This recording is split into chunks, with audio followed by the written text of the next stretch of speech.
All right, welcome everyone. We'll call this hearing to order.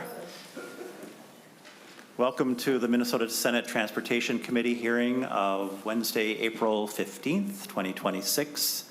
The time is 3:11 p.m. We are in room 1100 of the Minnesota Senate building. In accordance with the rules of the Senate, the following member will be participating remotely in today's hearing, Senator Carlson from Eagan. A quorum is present.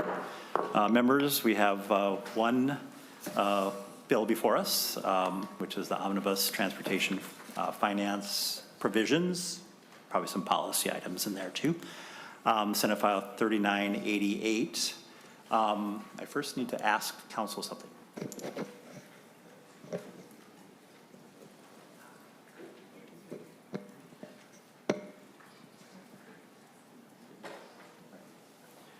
All right, so probably the first thing we need to do is, I don't think we adopted the A1 when we did the rollout. Is that true, Mr. Will? I think we're recollecting that we did not. All right, so I'll just move the A1 to put the bill in order before us, and then we'll move to testimony, and then we'll move to discussion, debate, and amendments. So all in favor of the A1 say aye. Aye. Opposed say no. Motion carries. All right, so we have a list of folks who have requested to testify, so that's what we'll turn to first. We'll start with the agency testimony. The first person on the list is Lieutenant Colonel Christina Bogoyevich, the Chief of the Minnesota State Patrol. Please come forward and just bring your whole team up if that's all right. Great.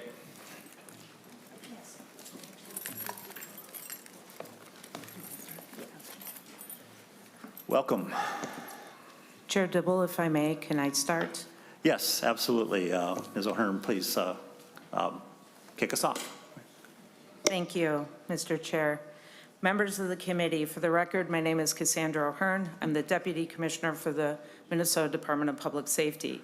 Commissioner Jacobson apologizes for not being here today, but the House Public Safety Committee is currently meeting right now. Thank you for the opportunity to testify on the provisions of Senate File 3988. I want to express my thanks to Chair Dibble for including many of the governor's supplemental budget initiatives and the DPS priorities. This includes fully funding the State Patrol request for ongoing weapons screening at the Capitol, Capitol security enhancements, and the deficiency that resulted from unanticipated mutual aid requests over the past year. In a moment, I will turn it over to Colonel Bogoyevich to talk about these initiatives in greater detail. She needs to, after her testimony, she'll need to leave. We do have another State Patrol representative in the audience if there are questions. In the interest of time, I want to limit my comments to just a few areas. We have also submitted a letter with more detail. I appreciate the inclusion of the changes to clarify the Public Safety Officer Line of Duty Death Benefit. These changes will make part-time firefighters eligible for the benefit, and they're also clarifying language to remove the ambiguities in existing current language. I'm also glad to see the inclusion of the legislator notification bill in the language in the bill. Following the terrible events of June 14th, we heard loud and clear that legislators need more information more quickly when events impact their safety. But in order to do that effectively, we need to provide the kinds of notification. DPS needs the relevant contact information from legislators, and this language will ensure that DPS has the data to provide that notification. Thank you also for including a number of DPS policy bills from this session, including the State Patrol school bus package and the DVS technical policy bill related to vehicle services. We look forward to continuing to work with members on the bill, and thank you again for your support of public safety in Minnesota. I'll now turn it over, with your approval, Chair, to Colonel Bogoyevich to discuss the included State Patrol and Capitol security budget items. Welcome, Colonel Bogoyevich. Please proceed at your pleasure. Thank you, Chair. Good afternoon, Chair Dibble and members of the committee. I'm Christina Bogoyevich, and I have the honor of serving as the Colonel of the Minnesota State Patrol. Thank you, Chair, for your work on the Capitol Security Bill. The first inclusion is for the Minnesota State Patrol General Fund deficiency. This past year has brought many unexpected, unplanned events for the Minnesota State Patrol. Following June 14th, it required us to stand up additional executive, judicial, and legislative protections, along with adjustments in staffing around the state capitol. In the fall, the Annunciation shooting took place in the city of Minneapolis, and we had personnel staff places of worship and schools around the city. The most recent was Metro Surge, where we had additional staff, anywhere from 25 to 100 mobile response troopers that responded to many different areas, including hotel demonstrations around the metro area, response to the Whipple building, and in response to the shootings during Metro Surge. Our mobile response team was in the metro area 20 out of the 30 days surrounding, during January and February. The second inclusion request is for ongoing screening at the Capitol building. The language in this proposal would have the ongoing staffing that we currently see today. It does include FTEs or full-time positions. However, we know with recruitment right now and hiring, we would not be able to make all of those hires in the next year. So as you look through this, the current funding would fund current year 2026. In 2027, the plan would be to slowly start adding positions. Last year, you approved us for 2 schools in 2028, so that would allow us then to fulfill the rest of those hirings or FTEs. Again, that would be for the 4 areas around the Capitol building right now to continue the current level of screening. The final request is for the Capitol area enhancements. These recommendations allow us to implement some of the deficiencies that have been outlined in past assessments, including many in the most current Axtell assessment, along with the ACAS committee recommendations.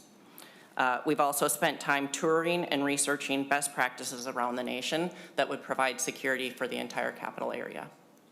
Thank you, and I'll stand for any questions. Great, thank you, Colonel. Questions, members? All right, thank you so much. Thank you. All right, jumping down to Eric Rudin from the Department of Transportation.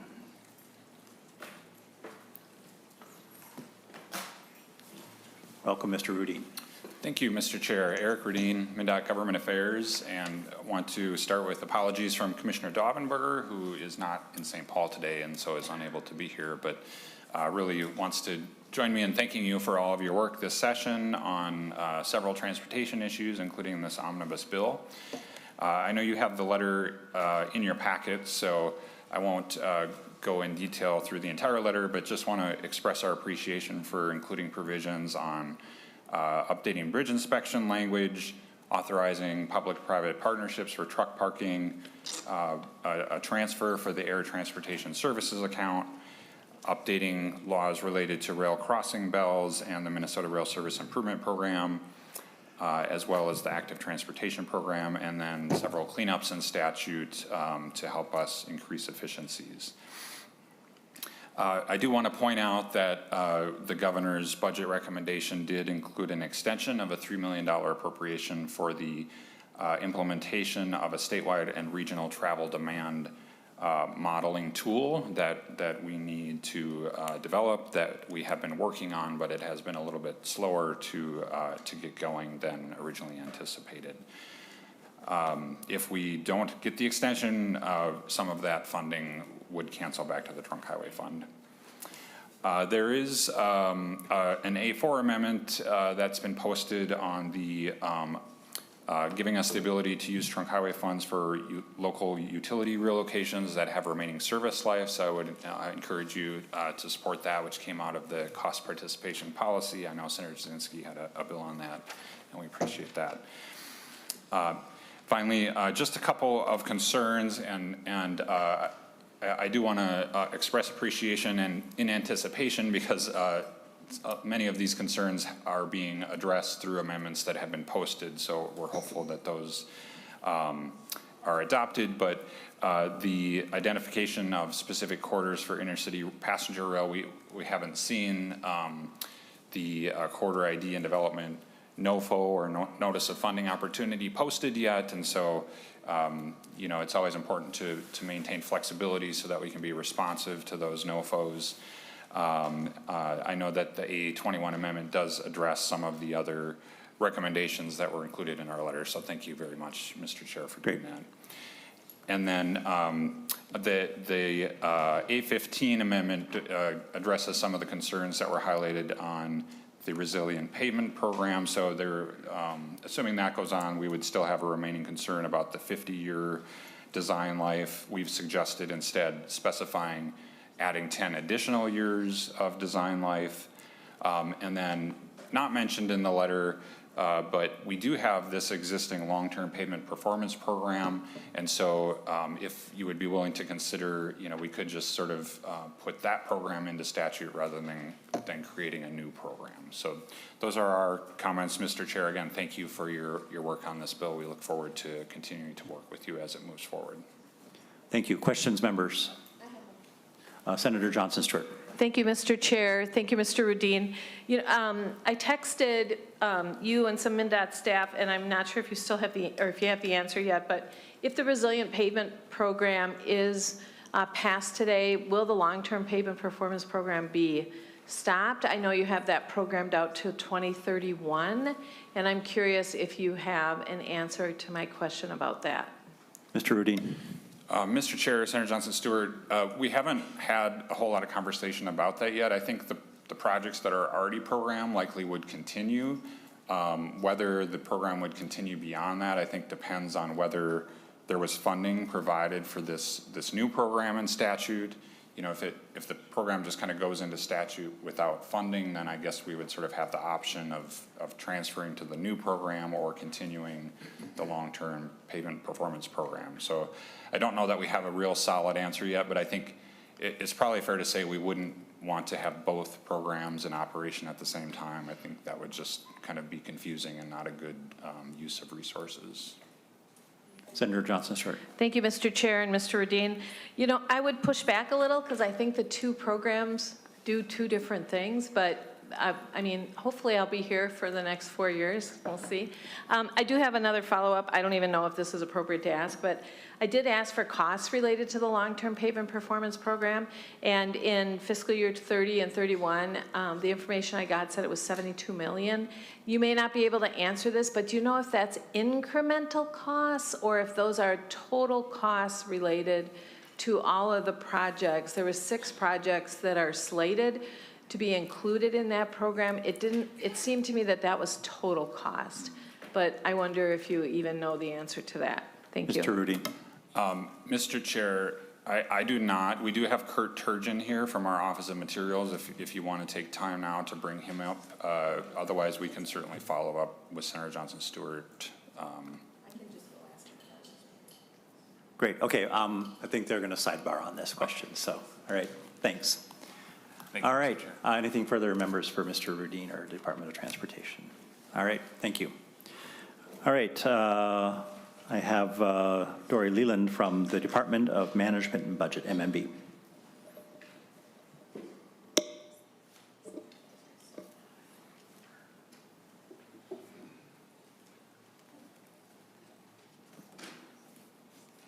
Welcome.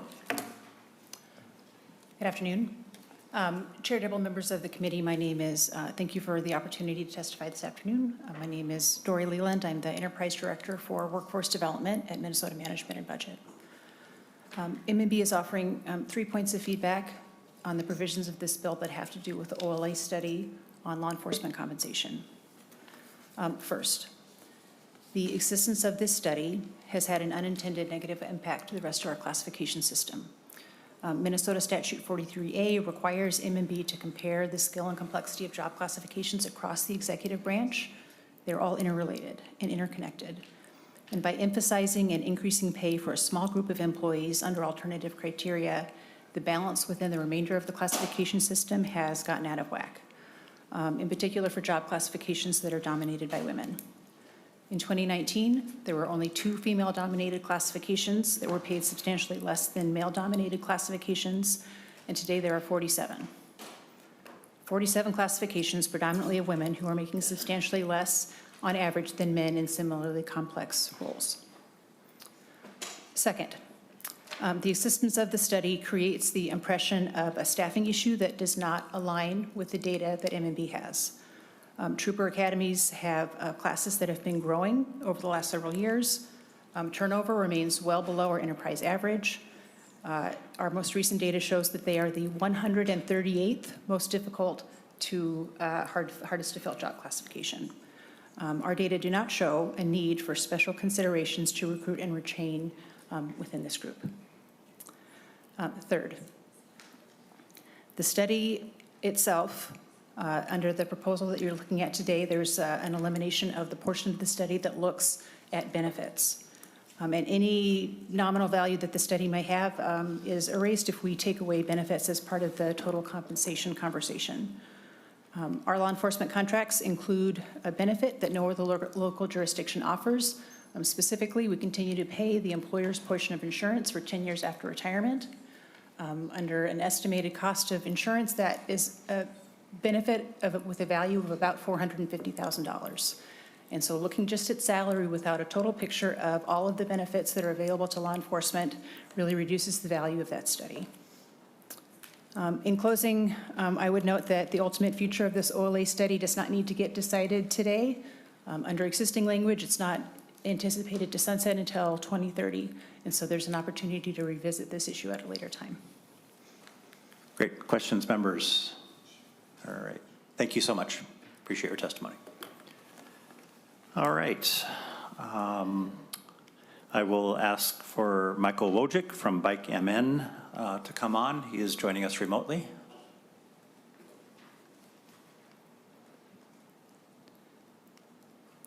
Welcome.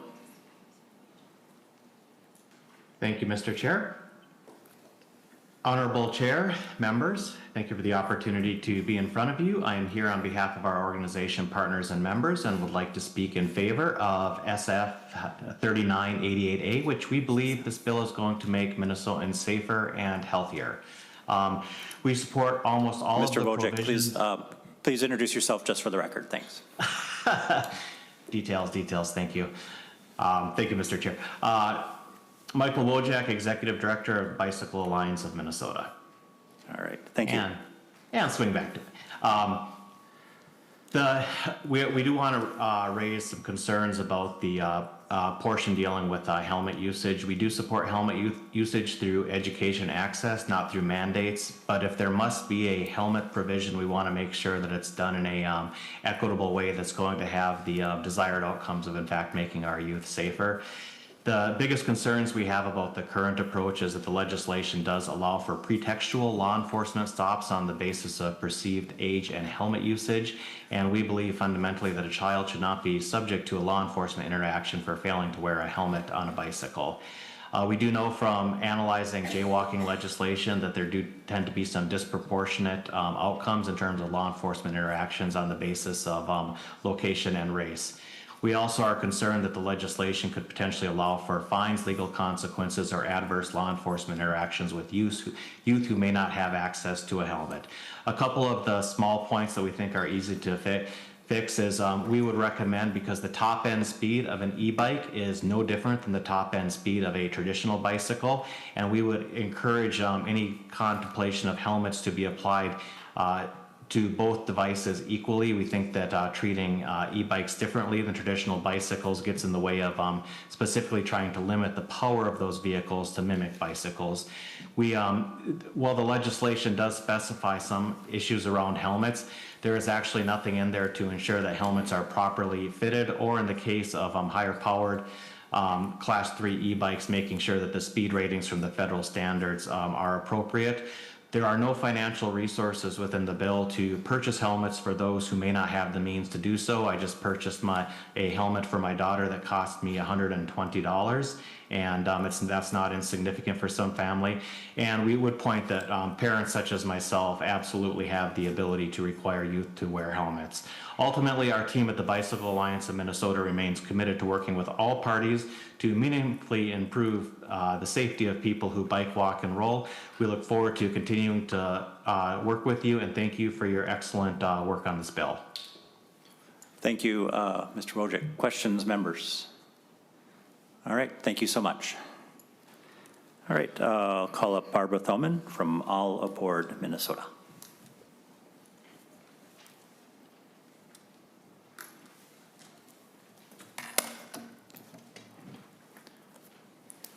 Welcome. Thank you. Mr. Chair and members of the committee, my name is Barb Thoman. I'm the president of the board of All Aboard Minnesota. We're an all-volunteer organization that educates and advocates for improved and expanded intercity passenger rail. We thank the committee for the proposed language in Section 8 of Senate File 3988. Passenger rail is a safe, affordable, and comfortable way to travel. Students, families with children, and older adults ride Amtrak in high numbers. The service is especially valued by people who can't drive or fly, and when a personal vehicle is not available. Many Midwest states operate state-supported trains, which complement Amtrak's long-distance network. Ridership on state-supported routes grew nearly 15% in 2025. In the last funding round, 69 corridor ID applications from 44 states were awarded grants by the Federal Railroad Administration to evaluate new or expanded passenger service. The FRA in this legislature invested in the Borealis train, operating one round trip per day between St. Paul and Chicago.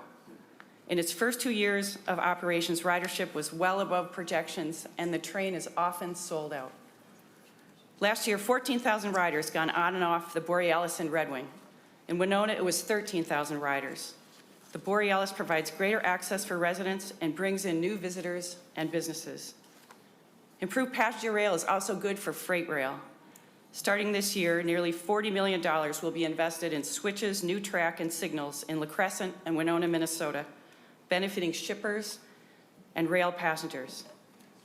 The Omnibus bill provides legislative direction to MnDOT to submit 2 corridor ID grant applications in the next round of federal funding. First, to study new daily service between the Twin Cities and Kansas City that would connect us to long-distance trains to the west and southwest. And second, new daytime service between Fargo-Moorhead and St. Paul on the route of Amtrak's Empire Builder. These 2 corridors would serve approximately 70% of the state's population and operate on existing Class 1 track. Both corridors are in MnDOT's state rail plan and the national rail plan. There is strong support for evaluating these 2 corridors. I have here 23 resolutions of support from cities, chambers of commerce, counties, and visitors bureaus from Fargo-Moorhead to Albert Lea. I leave you with these words from Wadena City Administrator Kim Schroeder. Kim says, "A daytime train serving Wadena would be a huge boost for our city and community. We are one of the lowest median income counties in Minnesota. The City Council, our chamber, and community fully advocate for a MnDOT application to study a new state-supported train." Thank you very much for these provisions in the bill and for this opportunity to talk with you today. Great. Thank you. Questions, members?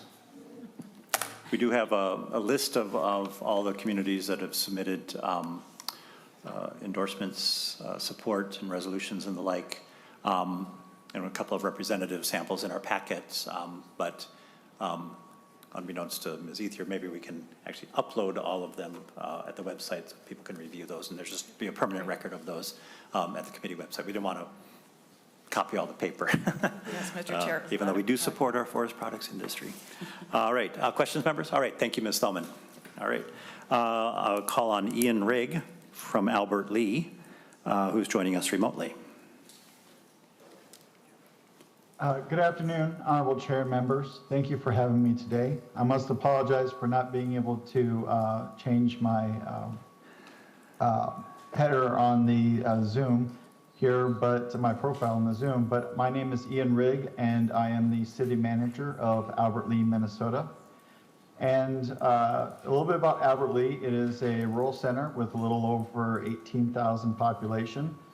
For the county, it's 30 population, so we are the main hub.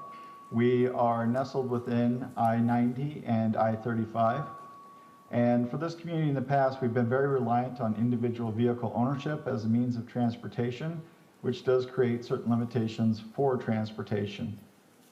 This passenger rail proposed meets the goals within our comprehensive plan, our climate action plan, and is a great means of transportation for those who have less reliable long-distance transportation. Furthermore, the City Council and the local Chamber of Commerce believes this will be an improvement to our local businesses. As stated earlier, the impacts of Red Wing and Winona, we would hope to see those same impacts here locally.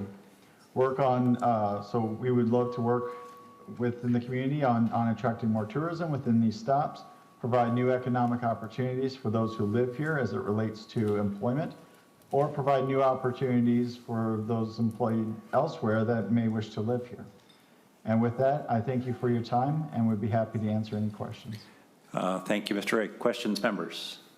All right, thank you so much. Appreciate your being with us. I'll call on Doug Hoagland from Anoka. Thank you, Mr. Chair and committee members. My name is Doug Borglund. I'm the Community Development Director here in the city of Anoka, testifying from the Anoka City Hall.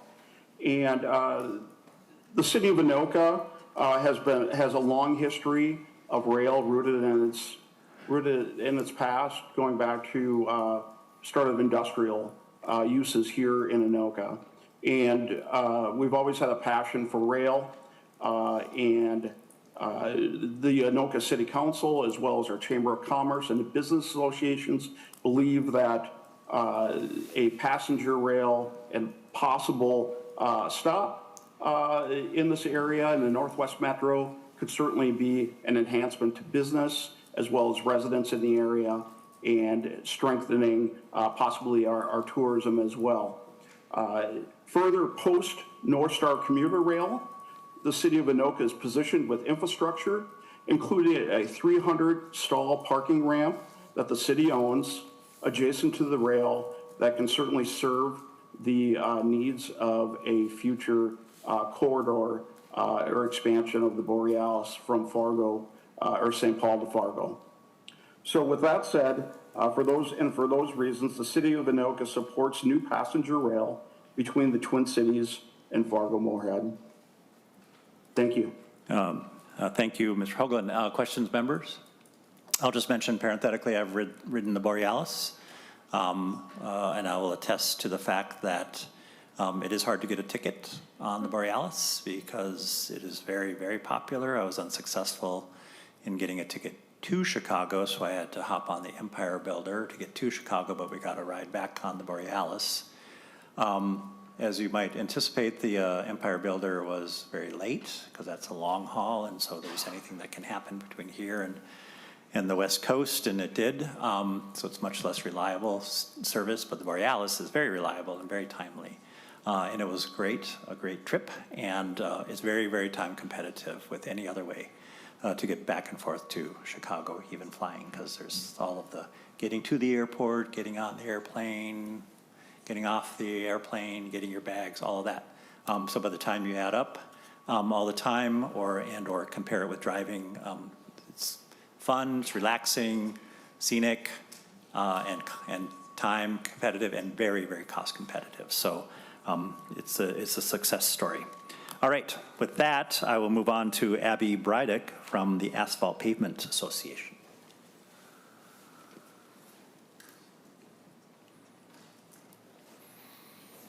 Welcome to the Transportation Committee, Ms. Brydick. Thank you, Mr. Chair. Members, my name is Abby Brydick, the Director of the Minnesota Asphalt Pavement Association, and I'm here to comment on the section of the bill related to the Resilient Pavements Program. You may remember we had a robust discussion about this measure at the end of last session. I think that there's an amendment today that addresses some of our concerns. We shared the same concerns that MnDOT shared regarding the 50-year design life requirement.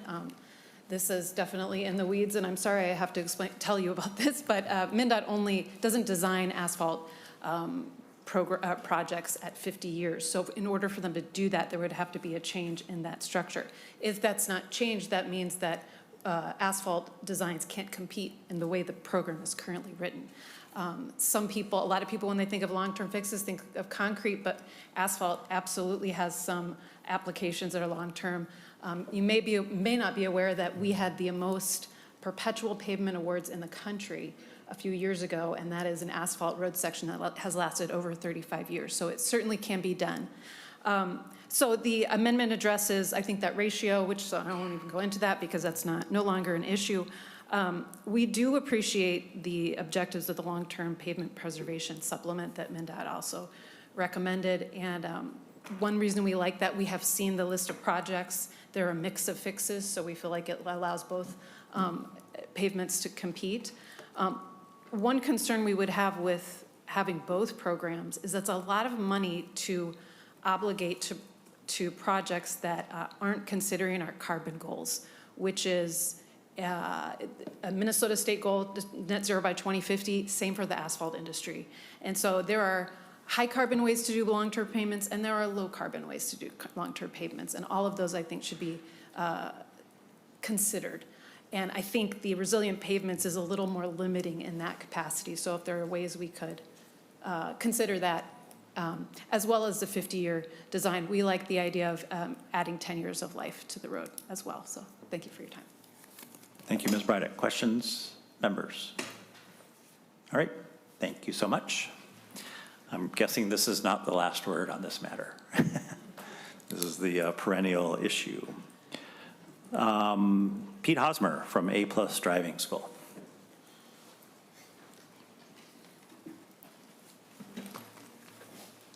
Thank you, Chair Dibble and members of the committee. My name is Pete Hosmer. I own A+ Driving School. I'm also the president of the Minnesota Driver Training Instructor Association. And in behalf of that organization and our other partners, the Minnesota Safety Council, our friends from the Advisory Council on Traffic Safety, I'd like to thank you for including Senate File 4435 in the Omnibus Bill. This is the most important traffic safety education bill in the last 25 years, and extending the training requirements to our most dangerous drivers will make our roads safer and save lives. Thank you.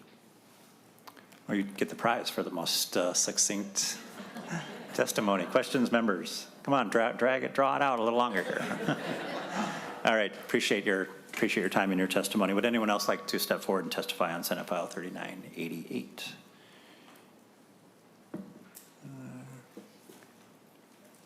All right, seeing no one, members will move to discussion, debate, and amendments. I'll hand the gavel over to Senator Johnson Stewart.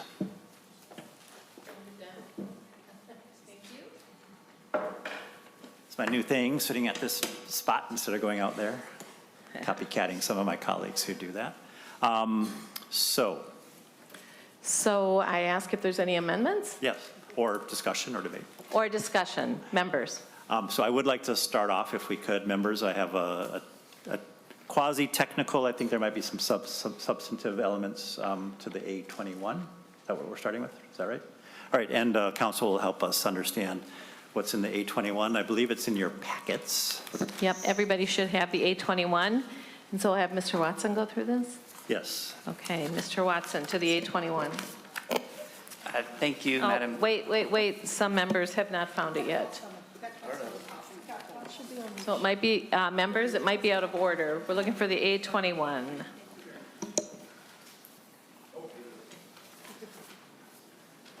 Everybody good? All right, Mr. Watson, to the A21. Thank you, Madam Chair. Actually, Ms. Boyd is going to take us through the first part, if that's Oh, okay. all right, Ms. Boyd, to the A21. Thank you, Madam Chair and members. On the 821, the first substantive change is on lines 49, 410.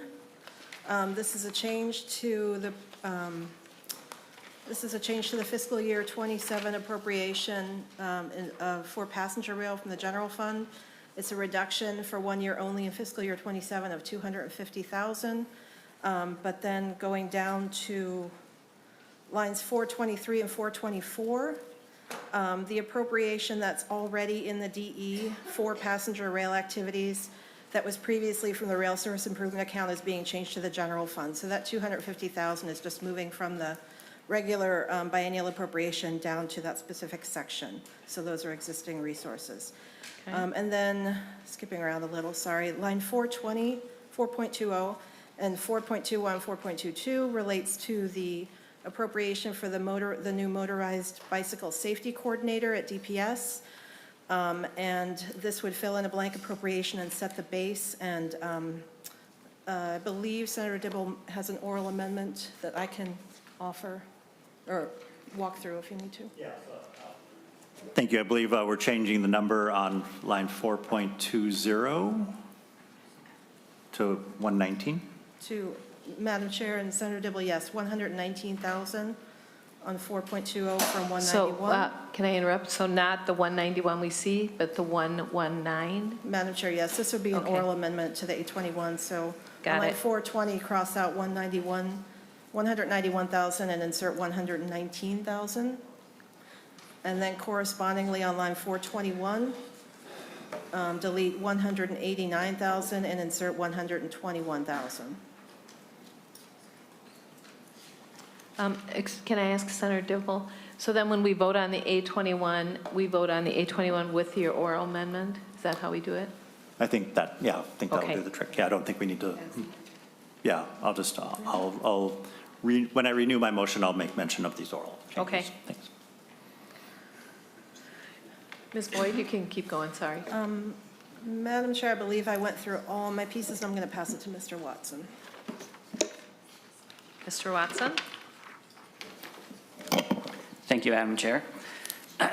So if you look at lines 4.25 through 4.27, these are language changes to the passenger rail program in Section 8. At 4.25, adding a successor program, that's just a technical change.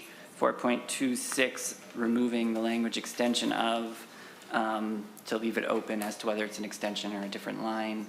And 4.27, removing specific stations, but to allow them to study any stations. On lines 4.29 to 4.30, these are changes to the helmet requirements that are being added in statute here, and it allows a person to satisfy the requirement by wearing a helmet that meets or exceeds the minimum federal requirements. On line 4.31, this is a change to the motorized bicycle safety coordinator, placing the coordinator in the Office of Traffic Safety within DPS rather than Division of State Patrol. And on line 5.1, this is a change related to license suspension for criminal vehicular operation. And this fixes a drafting error that had the unintended consequence of giving credit for only one of two possible crimes that's requested by DPS. So, Madam Chair, I was wrong. We do need to vote on the oral amendments. So I would move the oral amendments on the A21, lines 4.20 and 4.21, changing 191 to 119 and changing 189 to 121. All right, members, on the oral amendment to the A21 regarding line 4.20 and 4.21 made by Senator Dibble, all in favor say aye. Aye. Aye. All opposed? The oral amendment is passed. Madam Chair, I'll move the A21 as amended. All right, members, Senator Dibble moves the A21 as amended. Do I have to ask for discussion every time? No? Okay. All in favor, say aye. Aye. Aye. All opposed? The A21 is adopted as amended. Members, additional amendments. Madam Chair, I have a couple of more. Okay. And I'll be done, I think. So I would like to move the A2 amendment. Senator Dibble moves the A2 amendment. Senator Dibble to your amendment. So, Madam Chair, this is, Members, you should have this in your packet. so this changes the proposal. It's an agency governor's initiative, which requires elected official to provide all of their personal information, having to do with, increased efforts towards safety in response to all of the issues, the matters of June 14th of last year. But rather than saying must, we replace the word must in a couple of places with is encouraged to, and then we delete the phrase within 30 days to as soon as possible. It just struck us as we reviewed this language that requiring elected officials, ordering elected officials is not a thing, so we thought this is more appropriate language for that initiative. All right, members, any discussion on the A2? All right, Senator Dibble moves the A2. All in favor, say aye. Aye. Aye. All opposed? The A2 is adopted. All right, Madam Chair, I'd like to move the A13. Okay, Senator Dibble moves the A13. Senator Dibble, to your amendment. I'm assuming this is in our packets too? Yes. So All right. I'm not sure if the County of Hennepin had an opportunity to see this. I hope so. But it's actually not a big deal. It has to do with a particular segment of roadway that's being contemplated for a very substantial reconstruction, basically, beyond curb to curb, sidewalk to sidewalk, if you will. It's a stretch of Lindale Avenue that's on the border of my district. It approximates the same level of reconstruction that we just saw with Hennepin Avenue, if folks are familiar with that. This is likely to occur sometime in the next year or so. This is a potential candidate for bus rapid transit, but that's not yet been determined. And that won't be determined until a lot of stuff is already in place for this major renovation. And so it would be just very, very important for Hennepin County and the Metropolitan Council to be in full communication about that, so that the elements that would need to be put into place should bus rapid transit follow in a few years be allowed to do so, so that we're not then going in and redigging up Lindale Avenue. So, so some of those elements can be put in place, especially stuff that needs to go underground. We're not going to be building out the large BRT style bus stops yet, but if those need to come in and follow later, that would be, the opportunity would be there to do that. I think already, some of the elements around the design of the driving corridor itself have been addressed. This does not mean that anyone is taking on any additional expense that they wouldn't otherwise be doing. It's just making sure that there's ample coordination so that those infrastructure elements are in place at the time of the reconstruction of Lindale Avenue next year. Thank you. Members, any questions on the A13? All right, Senator Dibble moves, or I'm sorry, Senator Dibble moves the A13. All in favor say aye. Aye. Aye.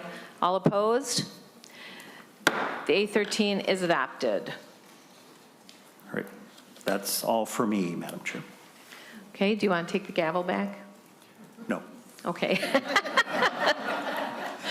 All right, members, who's got more amendments? Senator Jasinski. Madam Chair, I have 38 amendments. I'm just wondering if we go past 5, are we meeting on Friday? No, I'm just kidding. If we go past 5, you're buying dinner. I would not do that to any of you folks. You're buying pizza if we go past.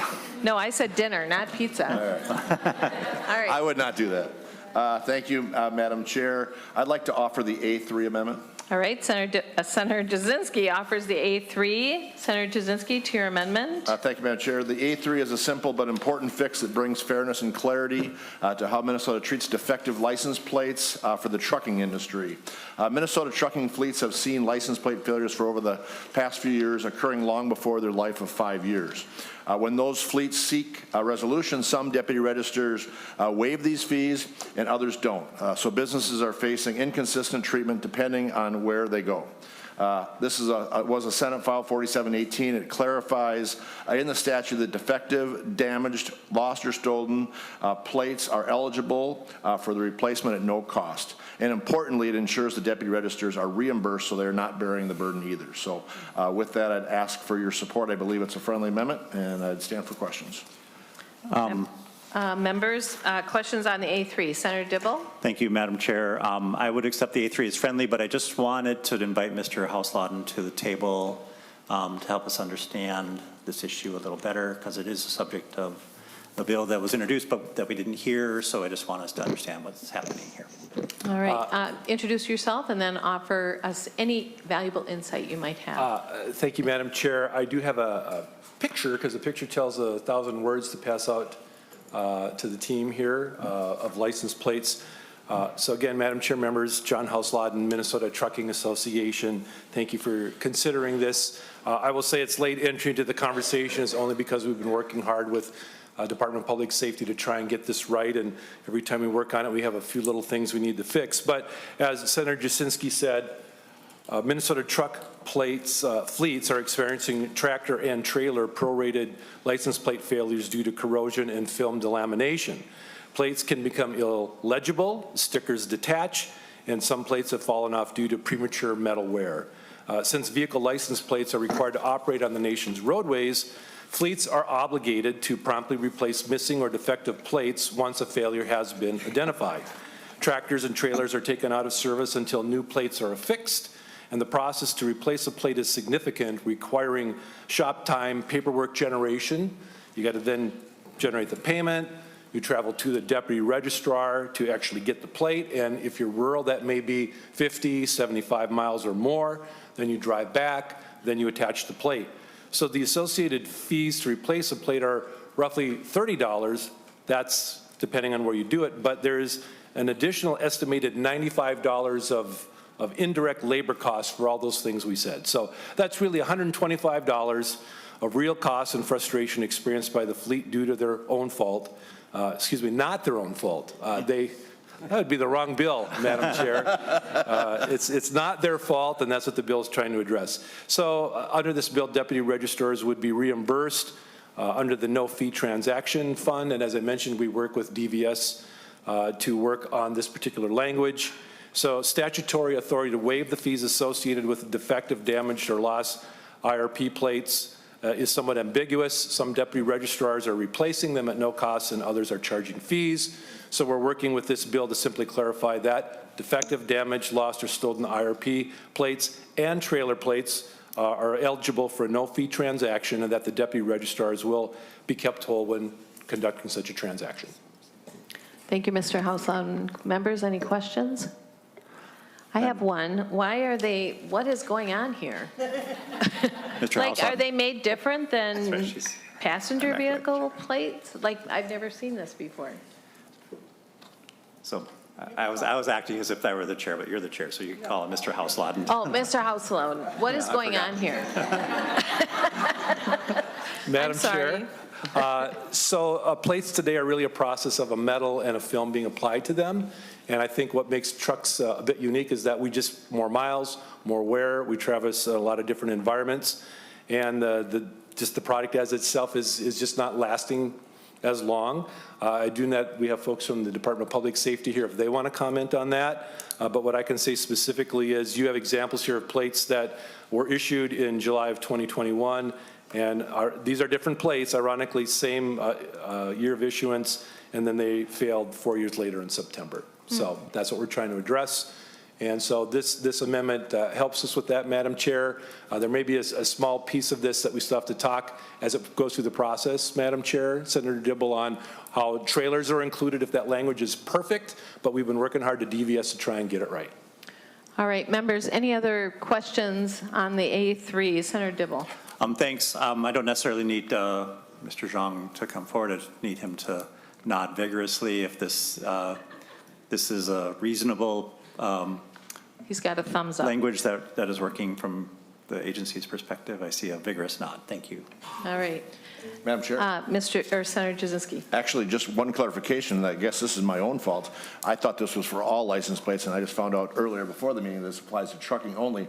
So maybe Director Jean could talk. I think for a regular plate on a car or a small truck or what we would drive, I think there's already a provision that the deputy registrar can do this. Can you just comment on that so we know how that is affecting more residential or personal vehicles? Thank you. Mr. Zhang, will you introduce yourself and then answer the question? Yeah. Pong Zhang, Director of the Driver and Vehicle Services Division. Thank you, Madam Chair and Senator Jasinski. Yes, on the passenger side and also for prorate plates, defective plates can be replaced at no cost. But for other replacement reasons, you pay the replacement fee for it. So things like it gets lost or stolen, damaged, those would be not related to being defective, and so then there would be replacement costs. I think that's what Mr. Hausledden was referring to about deputy registrars. So, sometimes charges, sometimes not, because they're either selecting it as a defective plate or as a lost or stolen plate, and that would incur or not incur a fee. DVS for these prorate plates already have been working with MTA and other agencies to allow for a free replacement. So if they come to DVS, for sure we'll replace it for free. It's just creating some consistency across the ecosystem. Thank you. Senator Jasinski? Okay. Thank you. Members, any other questions on the A3? All right, Senator Jasinski offers the A3. All in favor say aye. Aye. All opposed? The A3 is adopted. Senator Jasinski, do you have another one? Thank you, Madam Chair. I may. Senate, I'd like to offer the A4 amendment. Senator Jasinski offers the A4. Members, you should have it in your packet. Senator Jasinski, to your amendment. Thank you, Madam Chair.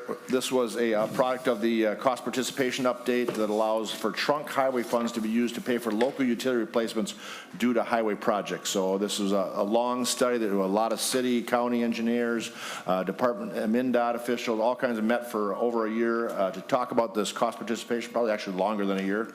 And one of the corrections we needed to make to make this the way we want is to offer this new language that was proposed. So with that, I'd ask for your support on the A4 amendment.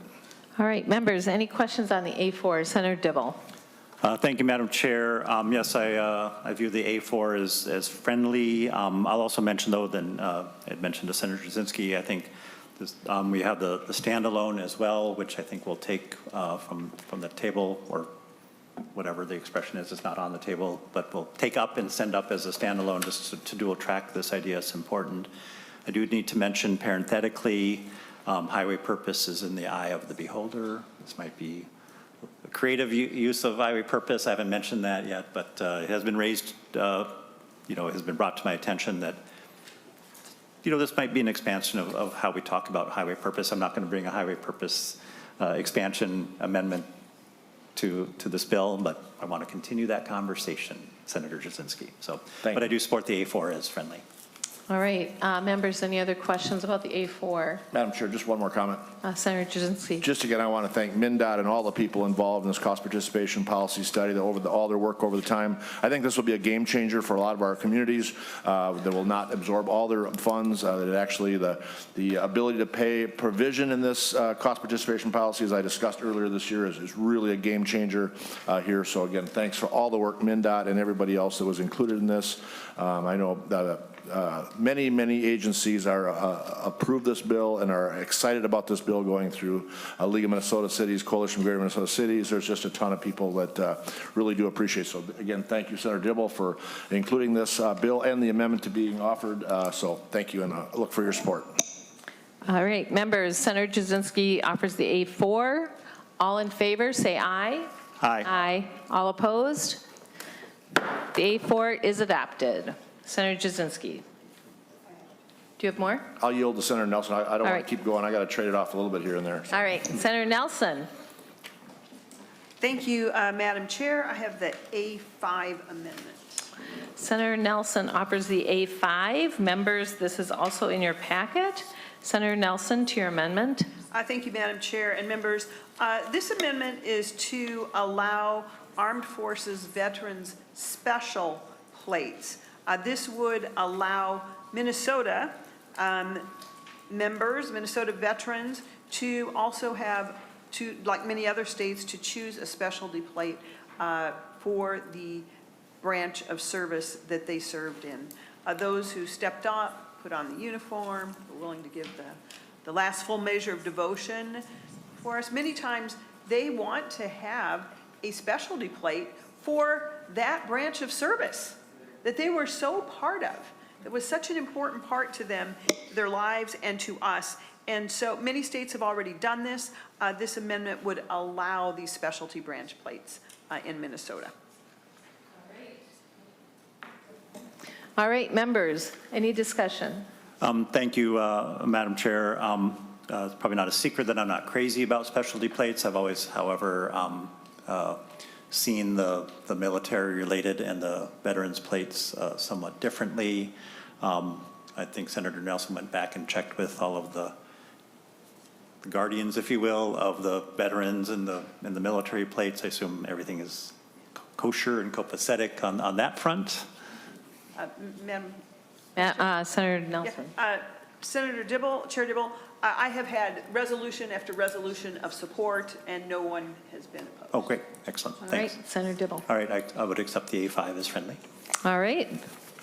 Well, that's exciting. All right, thank you, Senator Dibble. Any other comments on the A5? Senator Farnsworth?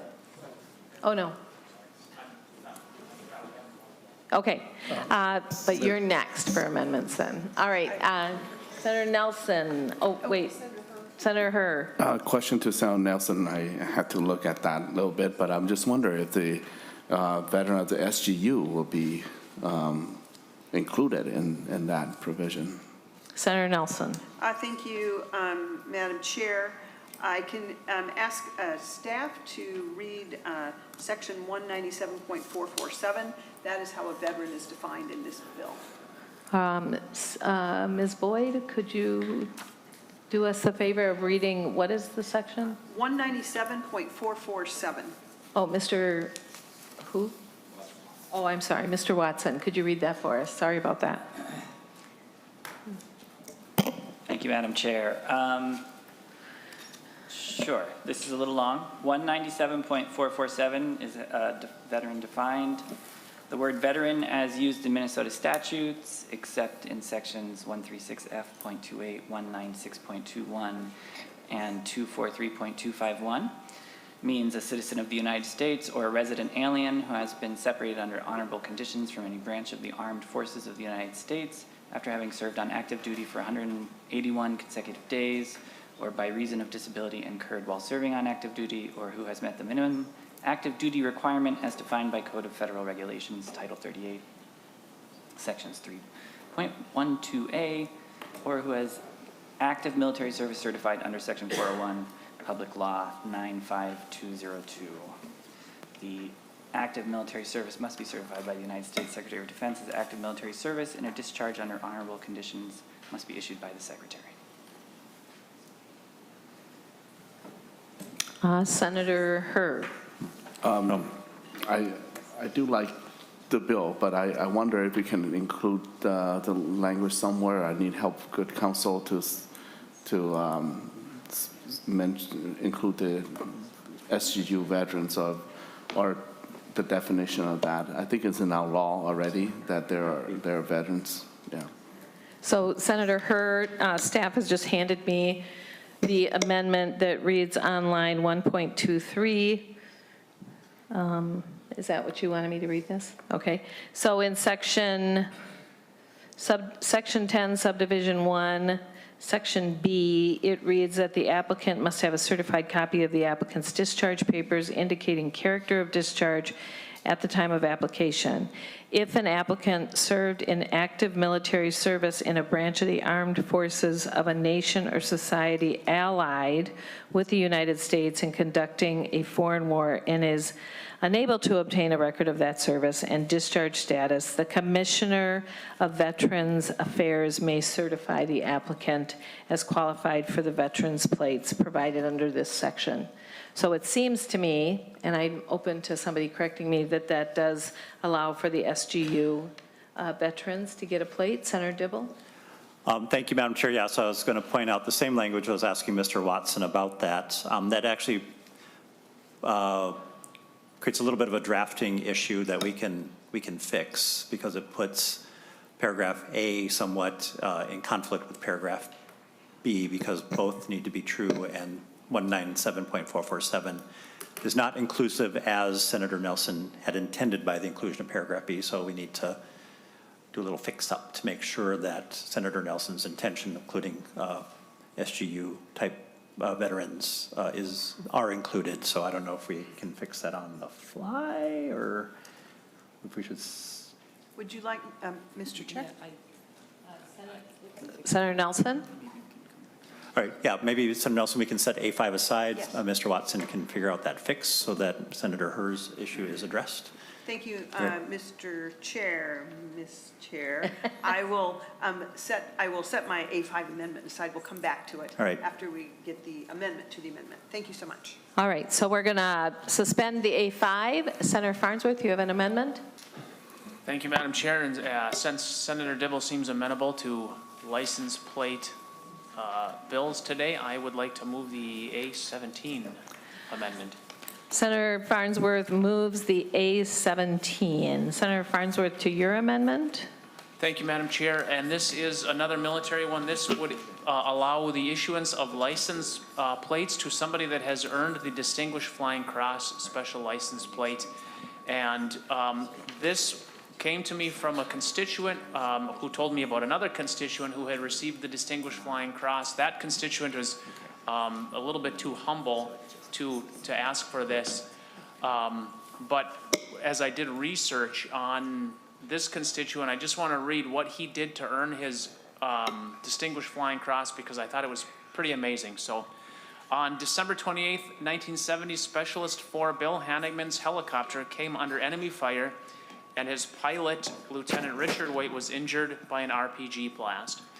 Hanigman noticed his pilot was unable to fly and jumped into action. Even though he had no formal flight training, he flew the damaged aircraft out of harm's way to a secure landing zone. While 25 feet off the ground, the aircraft's engine quit and Hanigman was forced to make an unpowered landing and the aircraft tipped off the roadway into a flooded canal. Hanigman then pulled his wounded pilot from the sinking aircraft. I think if there's anybody that deserves to have a special license plate, it would be somebody that displayed that type of heroism. So I hope this will be viewed as friendly. Thank you, Madam Chair. Thank you, Senator Farnsworth. Senator Dibble, your thoughts on the A17? Thank you, Madam Chair. I would accept the A17 as friendly. Thank you. Members, any discussion or questions? Senator McEwen? Oh, all right. Senator Farnsworth moves the A17. All in favor, say aye. Aye. All opposed? The A17 is adopted. Thank you, Senator Farnsworth. Senator McEwen? Thank you very much, Madam Chair. I have the A16 amendment. It is license plate time. Senator McEwen moves the A16. Senator McEwen, to your amendment. Thank you very much, members. And I have never carried a license plate bill before, so this is new for me and also sort of fun because it is a very special occasion and reason that this was brought to me. So members, the A16 is a simple and meaningful new request to help support and grow the sport of curling in Minnesota. There are approximately 6,000 curlers and 35 curling facilities or clubs in Minnesota, with many of them in our smaller communities. Along with this, Minnesotans are highly represented, as many of you probably know, in the U.S. Olympic curling teams across all disciplines of men's, women's, mixed doubles, and Paralympics. Duluth, my district, my beloved hometown, is the home to the Duluth Curling Club and Team USA's silver medal winning athletes Corey Teesey and Corey Dropkin, who became the first American team to win a medal in Olympic mixed doubles curling. The creation of this plate would go beyond simply promoting the sport. Annual fees for the new license plate would go toward helping Minnesota clubs with their facility needs, which can be very costly, especially for these smaller clubs when they need replacement, for example, for ice making equipment. Some of the smaller curling clubs often end up closing because they just can't do it. So the Minnesota Curling Association would distribute the funds. The advocates for this bill have already surveyed hundreds of curlers, and 90% plus have given a positive response and want to see the plate become a reality. Currently, the Minnesota Department of Public Safety offers more than 120 different specialized plates, so I know that our chair is a little reticent sometimes to keep adding to that list and not the biggest fan, but in a special case like this, I want to be able to show support to our curling community and offer the A16 in support of that. Thank you very much. Thank you, Senator McEwen. Senator Dibble, your thoughts on the A17? Well, I did watch a shocking amount of curling. Oh, I'm sorry, the A16. Yeah, so did I. My husband drove him nuts because it is kind of, it takes, it's an acquired taste, but it was fun, especially when we're watching them play the Swedish team, because you hear them all shouting at each other like, they sound like the Swedish Chef and the Muppets. Spoken as a Swede here. So I'll just say this. Committee, vote your conscience. Members, any other comments on the A16? I do have to say, my husband drove me crazy with all the curling. Like, we already watched this match, and he just was obsessed. So I'm going to be voting my partnership on this one. So, members, Senator McEwen offers the A16. All in favor, say aye. Aye. All opposed? The A16 is adopted. Madam Chair. Senator Jasinski. Finishing out the day with license plates, I'd like to offer the A10. Senator Jasinski offers the A10. Senator Jasinski, to your amendment. Thank you, Madam Chair. We did hear this bill in committee. This is with the Minnesota Main Street license plates. Minnesota Main Streets is a great program that really targets our historic downtowns and landmarks. Faribault, Owatonna, I have several towns in my district that are involved with this and have been involved. When I was the mayor of Faribault, I was actually involved with the Main Street starting in Faribault. This actually helps them. It markets their downtown. They do beautification. They do economic activity, beautification, just so many things that make these small, very historic downtowns succeed. This would be a license plate that would show their logo on there and show Minnesota. I think Paul Bunyan's on there, and there's probably a picture of it around here somewhere. You've seen it in committee. And then $30 would go towards the Rethos to implement this program, add more money to staff it, and to reach out to more cities to have it available. I think it's a great program. I support it, and I hope you will as well. Thank you, Senator Jasinski. Senator Dibble, your thoughts on the A10? Well, I think Senator Jasinski is going to be accused of being like an urbanist and, going to have an honorary membership with our streets pretty soon. So I love beautiful downtowns. I'll just ask the committee to vote their conscience. Excellent. Members, any other comments on the A10? Senator Jasinski offers the A10. All in favor say aye. Aye. All opposed? The A10 is adopted. Who else has an amendment? I have several. I can take the gavel back while you offer your amendments. I got to find it in a minute here. Actually, why don't you? It's actually my bill. Yes. Senator Jasinski. Or Madam Chair, I can do one more of my amendments if you want while we're waiting until you find yours. That's fine. I found my amendments, but go ahead, Senator. Nope, you go ahead. You're ready. Okay. Senator, Senator Dibble, wait, who's chairing? Jasinski? It's like musical chairs in this committee. Isn't it for chairs? Who's on Gotta first? like that, though. Senator Johnson Stewart, what's your amendment? The A20, Senator, or Mr. Chair. Senator Johnson Stewart offers the A20 amendment. Thank you, Mr. Chair. The A20 is to address a one-time appropriation that was awarded in prior years for a study to be conducted at the University of Minnesota. This amendment will simply extend the project 1 year. The researcher is here, and she and I met. The research includes quite a bit of involvement with the public, and they just need a little bit of extra time to finish the project. So the A20 simply extends that timeline by 1 year. Thank you, Senator Johnson Stewart. Questions, members? If not, I have one. So what's the fund balance now? How much do we have to, or how much are we forwarding on to the June 30th, 28? I believe it's $2 million. Oh, I'm sorry, Mr. Chair, I believe it's $2 million. And what was the original balance? That I do not know, but I know the researcher is here, or maybe Senator Dibble has that information. Senator Dibble? Ms. Vogel is coming forward to help us understand how much has been expended and how much remains. Thank you. So, Ms. Vogel, when you sit, if you could just introduce yourself, that'd be great. Senator Johnson, I'll chair it. I could learn. Everybody's confused at what positions they're supposed to be doing here, but if you could please state your name for the record and testify. My name is Mary Vogel. I'm with the Minnesota Design Center at the University of Minnesota and part of the leadership team of Empowering Small Minnesota Communities, which is the project which we are addressing right now. The question was how much money is remaining, and we would say half of it is remaining. Thank you. So so it was originally 4, we're at 2 about. Correct. Okay, thank you. And I would be glad to answer any other questions at another time. I know you have time about this program from any of you. Thank you very much. Okay, thank you. Senator Johnson Stewart, or members, any questions? Senator Dibble.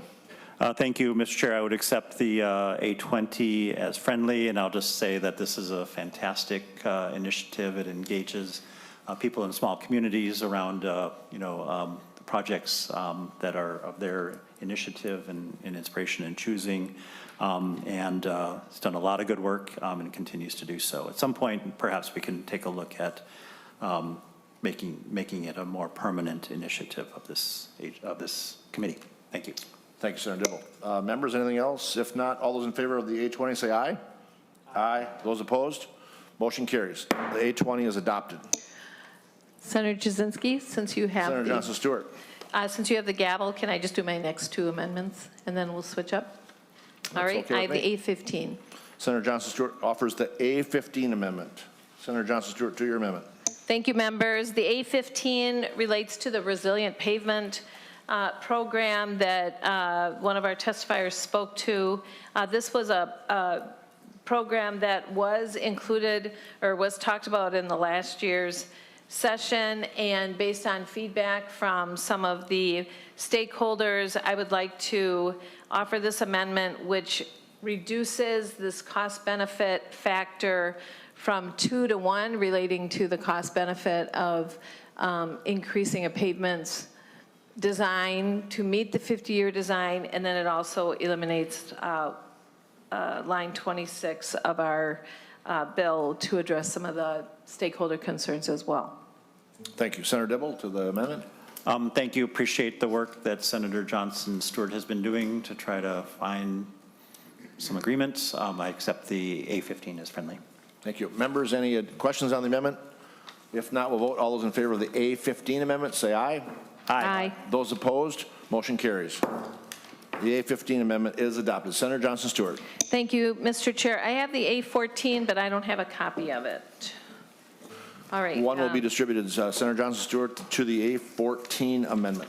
Thank you, Mr. Chair. So, members, you I hope remember last year and this year, I had a bill that would create a driver's license or a driver's license training program or driver's education training program for homeless and low-income youth. After we had the hearing, we met with several of the stakeholders and decided that a more appropriate approach would be to create a pilot program. So this program, or this amendment, as you'll see on line 1.10, does just that. With just $100,000 appropriated, it creates a pilot program. If you remember, the amount that we were talking about in the bill was well over $1 million. So this is a significantly scaled back approach, but this would allow us to get some data to see how we might best roll out this kind of driver's ed training for low-income youth and especially homeless youth. It's really an important effort, and I think a pilot program is more appropriate. So that's what the A14 does. Thank you, Senator Johnson Stewart. Senator Dibble. Thank you, Mr. Chair. I'll accept the A14 as friendly, and it kind of goes hand in hand with the initiative that we've included of yours, Mr. Chair, raising the age, and that could be perceived as additional barrier for this population that we're trying to address. And obviously we're not bound by, we don't have a target. Seems to be not a thing on a committee by committee basis. this year, but, you know, we did communicate a sense of what we'd be bringing into finance to the chair of finance. This is not on that, so I just want to manage expectations. On the flip side, though, Senator Jasinski, Senator Johnson Stewart, I feel like we're the committee, the Transportation Committee. We're doing our work in developing a package that our committee agrees to and supports, and so I support this, especially in tandem with your initiative, Senator Jasinski. So I will do what I can to defend this. It's my job as the chair of this committee to defend this going into finance, but I think it's a great initiative, and I thank Senator Johnson Stewart for working on it. But I do want to just sound that note of caution that I will defend it, but we'll see how I do. Thank you. Senator Johnson Stewart. Thank you, and thank you, Senator Dibble. I do appreciate your commitment to this effort. And again, I think we acknowledge that there is a need. So a pilot program can help us learn a lot. And members, I would ask for your positive vote on the A14. Members, any questions? Seeing none, Senator Farnsworth. Thank you, Mr. Chair. Thank you, Senator Johnson Stewart. I remember when this came up last year, and I think I commented on it because when I was working for the Department of Corrections, we had a program like this at one of the facilities I was at, and that facility doesn't have juveniles anymore. But I'm wondering, Senator Johnson Stewart, you do have this on line 2.26, a participant who is no more than 16 years old in a juvenile diversion or restorative justice program. However, unless I'm missing it, I don't see that an eligible entity would include like a correctional facility or a program like that. I'm just wondering, am I missing that, or would it have to go through the nonprofit organization in order to reach a facility like that? Senator Johnson Stewart. Thank you, Senator Farnsworth. My understanding for this pilot is that it would not extend out until a correctional facility. But remember, so you remember we talked about this last year. We talked about it this year too.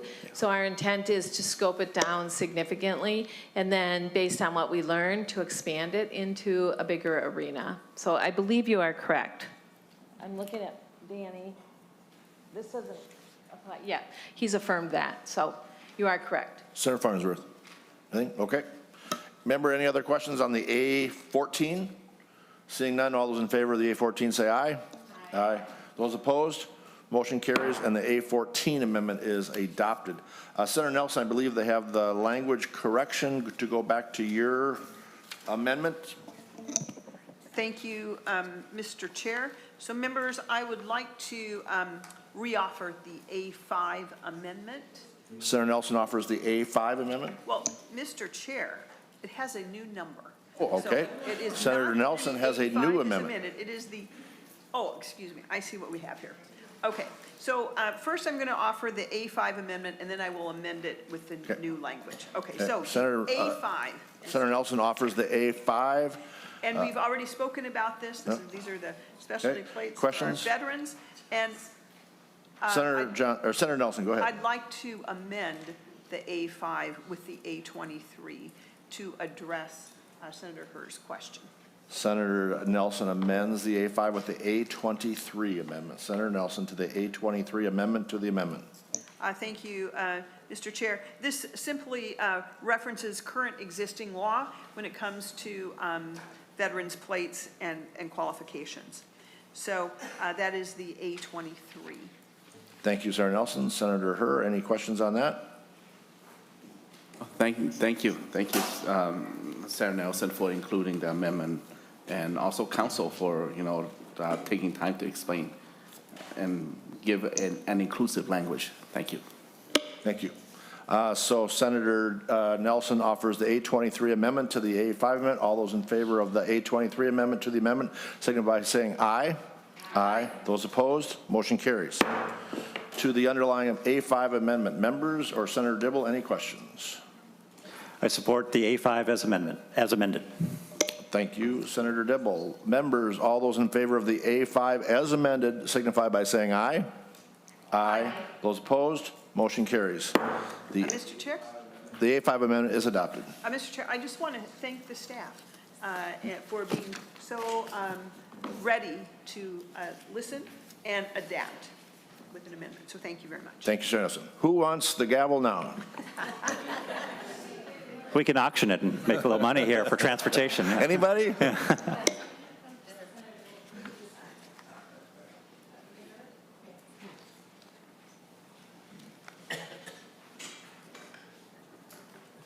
All right, members, any other amendments? I have one. Senator Nelson. Thank you, Madam Chair. I have the A12 amendment. Senator Nelson offers the A12. Senator Nelson. Thank you, Madam Chair, members. This amendment appropriates $100,000 in 2027 for the Southeast Minnesota Transportation Management Organization. We call that a TMO for short. What I'd like you to know is that the legislature already had requested a feasibility study, and I just want you to know it was already completed on time and under budget.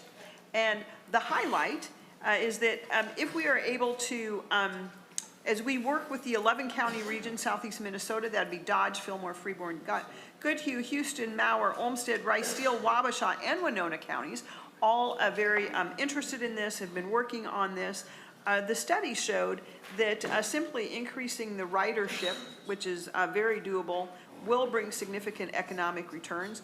For example, just a 10 to 25% increase returns $3.1 million to $7.8 million to the regional economy. It helps residents get around better, employers benefit, older adults, folks with disabilities. The transit providers would really help current transportation operate more effectively and efficiently, which is what we like to do, or we should want to do in state government. And so this would be allocated funds to Southeast Service Co-op for continuing to operate the TMO. Thank you, Senator Nelson. I've been told that we have some supplementary information in your packets. Oh, it's in the stapled information at the very end under the Minnesota Together heading. Senator Dibble, to the A12. Do you have any questions or comments? Thank you. This is reflective of work that Senator Nelson and I have been doing in conjunction with former Senator, now County Commissioner Cascaden, initiated a couple of years ago, and they, first went through the feasibility study, envisioning, and pulling everyone together in that corner of the state. It's excellent work. I'll note that this is substantially less than what they need. So I thank Senator Nelson for being flexible in that. That helps us keep the ember burning. Hopefully, again, this is outside of what I communicated to finance, so managing expectations on whether or not we'll actually get this through. But I love this project, and of course, love working with the folks down in that corner of the state, and Senator Nelson on this project, and our good friend, former Senator Cascaden. So I accept this as friendly, and like I said, I will fight for it as we go forward in finance. And also, I'll just mention, sorry to filibuster a good idea here, but this is part of work that when I was just a very new legislator, tried to spark with limited success in really encouraging the various kinds of transit and paratransit, and mobility providers to do cooperation across different types of jurisdictions, different types of service, et cetera. And some of that has happened it's actually work that President Bush initiated and Governor Pawlenty carried on, and then we made more permanent. But very little has advanced to this committee and to the legislature to take this kind of work to scale, which has been a disappointment. So to see something like this kind of a bubble up from the grassroots initiative is really encouraging. So I think this is more of this kind of thing should be done, and I really want to continue to support it. Thank you, Madam Chair. Thank you, Senator Dibble. Members, any other comments on the A12? All right, thank you, Senator Nelson. Offers the A12. All in favor, say aye. Aye. Aye. All opposed? The A12 is adopted. Members, any other amendments? Madam Chair. Senator Jasinski. Thank you. I would like to offer the A6 amendment. Thank you. Senator Jasinski offers the A6. We have a copy in our folder. Senator Jasinski, to your amendment. Thank you, Madam Chair. This is your bill on automated vehicle regulations. It was Senate File 4010. We've had lots of discussion on it, and I would like to offer this as an amendment to make this bill even better. Well, thank you. Senator Dibble, your thoughts on the A6? Thank you, Madam Chair. Thank you, Senator Jasinski. I would oppose the A6, though I appreciate it being offered so that we can have a little bit of discussion of where we're at on automated vehicles, connected automated vehicles. I actually went out for the CAV event, which was interesting and fun yesterday. As this committee will recall, and the public will recall, we had some fairly lengthy and extensive hearings and conversation. I think this committee supported a package that was a little more robust than what you had offered, Madam Chair, in your legislation, although we did take a number of these elements into that. Even though we're on deadline week, I do not despair. I still think it's an important enough piece of work that I'm hoping to prevail upon my leadership to allow that work to proceed as a late bill. I think it's just been too big a package for some of those committees that are on deadline to contemplate squeezing into their hearing process. I do know in the other body they're kind of treading water, dead in the water. I'm not sure. I hope that they can get moving on this. I think it's an extremely important conversation, there's a lot of elements. I think I had 10 major points that I was trying to address in my legislative proposal, all looking out for the public interest and the various stakeholders who have various perspectives on this matter. So with that, I appreciate the amendment. I will be voting no. Thank you, Senator Dibble. Members, any questions on the A6? I would also offer up that I spent about an hour out on the front lawn yesterday talking to the automated vehicle displayers. I learned a lot. I think there's an enormous amount of opportunity there. And so I look forward to working with Senator Jasinski and the rest of the committee on figuring out where we go with this. And that's my 2 cents. So members, no more comments on the A6. All right. Senator Jasinski offers the A6. All in favor, say aye. Aye. All opposed, nay. The A6 is not adopted. Members, I think we have a few more amendments in our packet. Anybody else? Thank you, Madam Chair. I would offer the A8 amendment. The A8, that one I don't have, but Senator Jasinski, to your amendment, the A8. Thank you, Madam Chair. If they could distribute that, that would be great. This was, it's a major project reporting threshold increases. So $60 million and $40 million. MnDOT requested raising the dollar threshold for a major project reporting so the associated report would be slimmed down because right now it spans hundreds and hundreds and hundreds of pages because of the large number of projects captured in the report. This is an increase on MnDOT's recommended numbers from to $60 million instead of $30 million for metro projects and from $40 million instead of $15 million for greater Minnesota projects. So with that, I'd ask for your support. Thank you, Senator Jasinski. Senator Dibble, your thoughts on the A8? Thank you, Madam Chair. Thank you.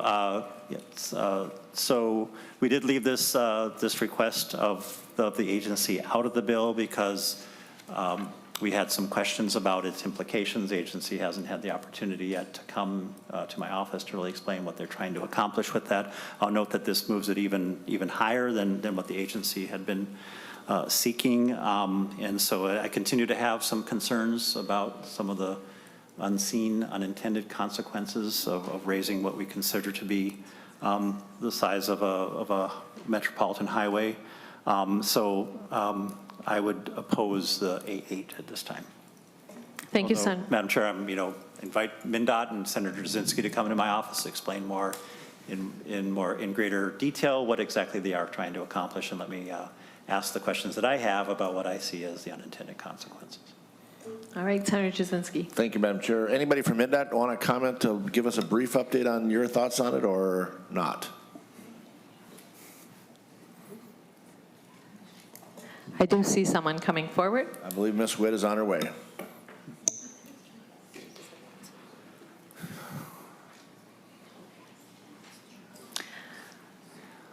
The operative word here is, do you want to come forward? Welcome, introduce yourself, and we welcome your insight. Thank you, Chair. My name is Jennifer Witt, and I'm with MnDOT's Office of Government Affairs. So this amendment does raise those, the major highway projects report thresholds. So what we consider a major highway. In the metro, raises it up to, I believe, 60, and in greater Minnesota, it raises up as well. The thresholds have not been raised for this report since, I believe, 2012. It was put into place in 2008, the whole report, and the thresholds were lowered. We would love to have these thresholds raised. However, they do interact with the greenhouse gas assessment impacts that was put into law. And so, you know, we are trying to find ways to sort of minimize this report, but not affect that, because the legislators who put that in would be sort of upset. It would take out a lot of projects that they want to be assessed for those greenhouse gases. Thank you, Ms. Witt. I think that's because the greenhouse gas specifies a threshold for which those projects have to meet those requirements. Yes, it uses, Chair. This has the requirement. Chair, members, it uses the major highway projects report thresholds is what it is referenced in statute. So if we mess with those, then we mess with those projects that would or wouldn't be assessed for greenhouse gas. Members, any questions? All right, Senator Jasinski offers the A8. All in favor, say aye. Aye. All opposed? No. No. No. Thank you, members. The A8 is not adopted. Thank you, Madam Chair. I'll give it a second try. Then I'd offer the A7 amendment. All right. Staff, please distribute the A7, and then Senator Jasinski to your amendment. Thank you, Madam Chair. This actually does the same thing, but it goes to what MnDOT recommends, raising those thresholds from 2012, which was 14 years ago, to 30 million for urban and 15 million for greater Minnesota. And I'd also ask for a roll call on this one. Thank you. Senator Jasinski asked for a roll call. Senator Dibble, your thoughts on the A7? Thank you, Madam Chair. I continue to be opposed. This is the language that I actually left out for the reasons that I articulated earlier. I'm concerned about the ancillary or unintended consequences, and I continue to have that concern. Thanks. Senator Nelson has a question. Thank you, Senator Dibble. Thank you. Thank you. Well, I understand that concern. My question would be, though, would it not be an alternative procedure? This is for Senator Dibble. Would it not be an alternative to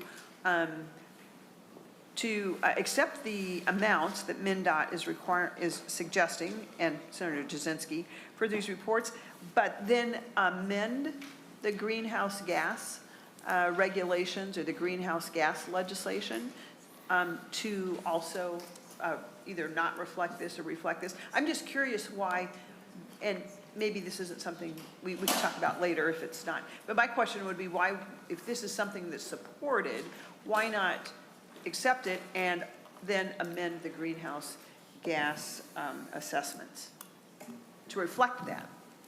Thank you, Senator Nelson. Senator Dibble. Thank you. Appreciate the question, Senator Nelson. I could turn that question around, though, and say, why didn't we fix that piece first before this this follows. So I'm fundamentally questioning what MnDOT's intent and motive really is here, and I thought it was better to get them into my office to discuss and defend this idea if it really is about the administrative costs that are connected to a report or not. Thank you, Senator Dibble. Senator Nelson, any follow-up? Well, just, and maybe this is at a different jurisdiction as well, the greenhouse gas assessment, so that might be a different jurisdiction. But thank you for the discussion, and I'm sure it will continue. Members, any other questions on the A7? Senator Jasinski has requested a roll call, so staff will take the roll. Chair Dibble? No. Vice Chair Johnson Stewart? No. Senator Jasinski? Aye. Senator Carlson? No. Senator Coleman? Aye. Senator Farnsworth? Yes. Senator Herr? No. Senator Hemmingson Yeager? No. Senator Lang? Aye. Senator McEwen? No. Senator Nelson? Yes.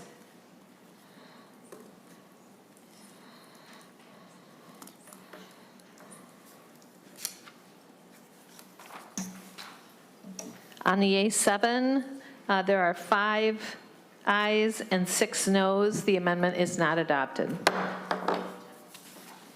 Members, any other amendments?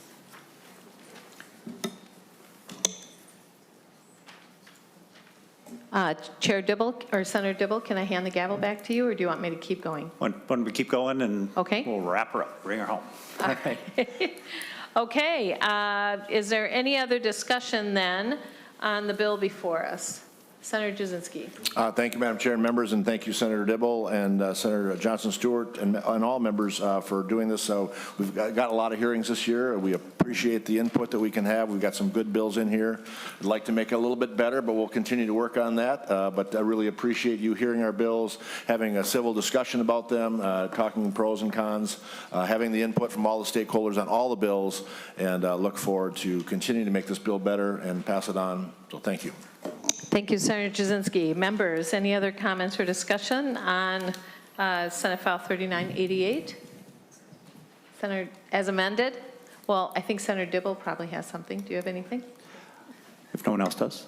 All right, thank you. I just always appreciate the work, Senator Jasinski and all the members of this committee. It's a great committee. I'm always super proud of our work and our collaboration, our ability to discuss through really big issues and disagree and actually improve each other's ideas from time to time. Very proud of this committee and the work that we do.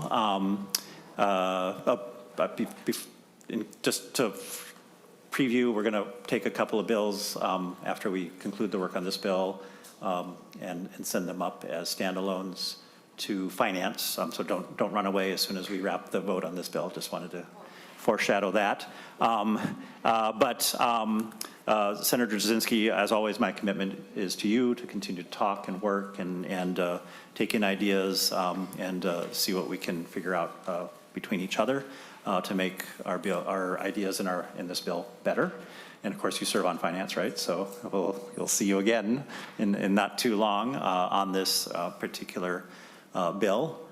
So with that, I did also, well, I'll mention at the end, we're actually going to continue to have a couple of meetings next week. Sorry, we're not done quite yet. We're going to have some informational hearings, which I'll mention at the end as well. I would, Madam Chair, move Senate File 3988 as amended be recommended to pass and referred to the Committee on Finance. Thank you, Senator Dibble. Senator Dibble moves Senate File 3988 as amended and recommends passage to finance. All in favor, say aye. Aye. Aye. All opposed? Senate File 3988 as amended is passed. Thank you, members. Senator Dibble, when you said we have more bills, did you mean today or in the future? Yeah. Okay. So, Senator Dibble. So, Madam Chair, let's see, is this right? Is it that?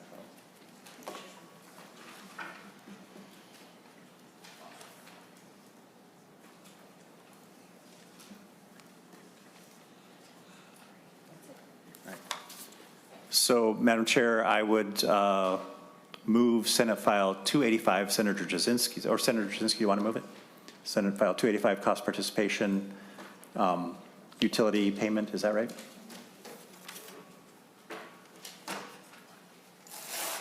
No, I think it's...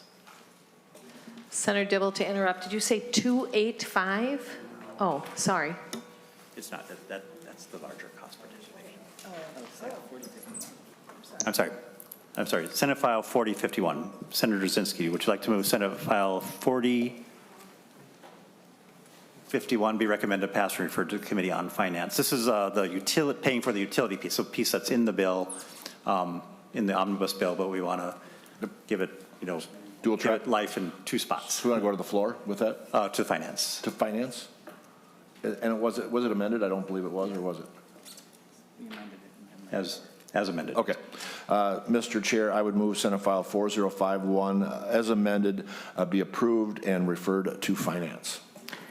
Thank you, members. I'm sorry, Madam Chair, I guess. That's okay. I knew who you meant. I don't remember who had the gavel, so. Me. You do, okay, all right. Okay. Madam Chair. Senator Jasinski moves Senate File 4051, I believe they said as amended, be passed to go to the Finance Committee. Members, is there any comment or questions on this motion? All right, all in favor of the motion, say aye. Aye. All opposed? The motion is passed. Senate File 4051 as amended is approved to pass to Finance Committee.